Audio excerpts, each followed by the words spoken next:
Hello guys. Today we're going to talk about Batman Beyond, Return of the Joker. Um, it was released in the year 2000. It is an hour 16 minutes long. Now there are two cuts of it. The most available one's the PG-13 unedited one. However, a PG cut exists. It's a bit shorter, and yeah, and the unedited cut is the most well used and the most wanted, so there's more of it. PG copies are thought to not really exist anymore, except for maybe shown on TV or Cartoon Network or something, but yeah. Oh shit. Damn it, I forgot to get the...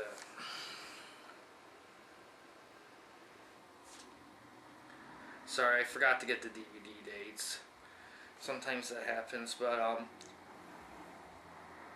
it has a 7.8 out of 10 on IMDb with about 19,000 people voting for it.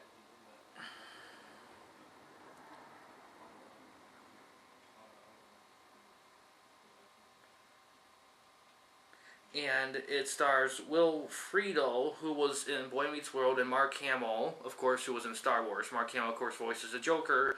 Will voices Terry McGinnis, who plays the new Batman Beyond Batman.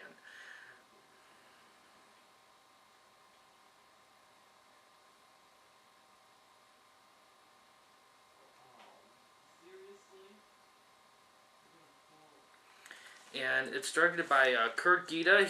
He worked on a lot of. He was associated with Batman Beyond, but more on the art department. But he directs this one, and I don't think he doesn't usually direct, which is a strange choice, but he does fine with this. Oh, it was released on DVD. December. It was released on DVD in 2000.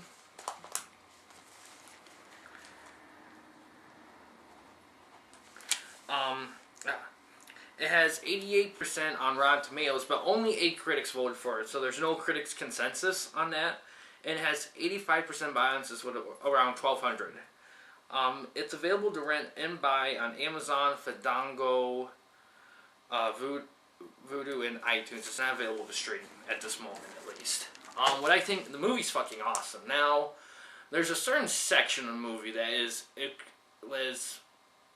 extraordinarily popular to a fault, because it really outshines the rest of the movie, which, to be fair, is a well done movie. But if you take the section out, it's not. It's a great movie, and it's well made animated movie. But man, there's this section that just elevates this movie beyond. It's a flashback one, and if you're a fan of Batman, especially the animated series, you know this. You know what I'm talking about. I won't talk about it for sake of people who don't want to get spoiled on it, but it's awesome to watch. Now, this is the part of the movie, in addition, that got criticized for editing, and an alternate part of that scene was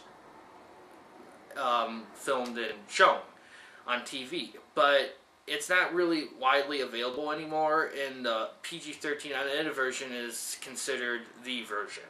So, yeah. I love the movie. I love the voice acting. I love the score. I love the acting's good. The story's good. Is it as good as Mask of the Phantasm? It's hard to say. I think this movie, because it has that one part that's so famous, that it tends to outshine the other parts. And with Mask of the Phantasm, that doesn't really exist. The whole film is equally great. In this one, it's great, and then there's like memorable. And it's just, and I hate saying that because the rest of the film is very good too. It's a good mystery too. But did you have to watch the Batman Beyond series to watch this? I don't think you do. I mean, granted, it can help you get to know the characters better, but here's the thing. They don't really use any characters that you need really any backstory for.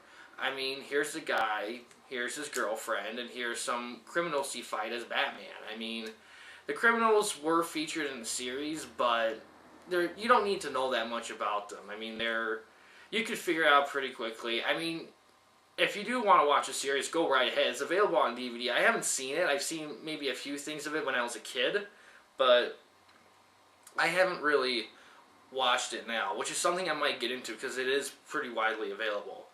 But yeah, I would go check it out, definitely. It's a great Batman movie, a great animated feature, and it just that one part, that flashback, is just fucking awesome. And if you're gonna watch it for any part, it's for that. And the thing is that you watch that, but the rest of the movie's great too. It's just one of those things. And yeah, that's all really I had to say about Batman Beyond: Return of the Joker. Very good film, very well executed. Definitely not talked about as much as it should be, which is a shame. But yeah, I think a lot of DC anime movies, like I mentioned before, gets shot straight to DVD, which is a shame. A lot of them should get theatrical release, but theaters don't want to play 70 to 80 minutes movie. You gotta at least get to an hour and a half, and that requires padding, and padding can ruin a film very badly. It's very, very hard to make padding good in a film. It's very hard to do. It requires a lot of nice, good things to make padding tolerable. But yeah, that's all I have to say about this. It's a good movie. I mean, I don't have really any criticisms. I mean, my only really nitpicky is the fact that that flashback scene really, like, in some cases, you can make the case that outdoes the rest of the film, which I don't want to say that because I think the rest of the film is good in its own right, and it is part of the story. It's part of the overall story, that flashback. It's not like it just doesn't come out of nowhere. It's part of the story, but it's just so good. But yeah, thanks for watching. Please subscribe and like the videos. If you have any suggestions, leave it in the comments. And yeah, thanks for watching. Have a good day.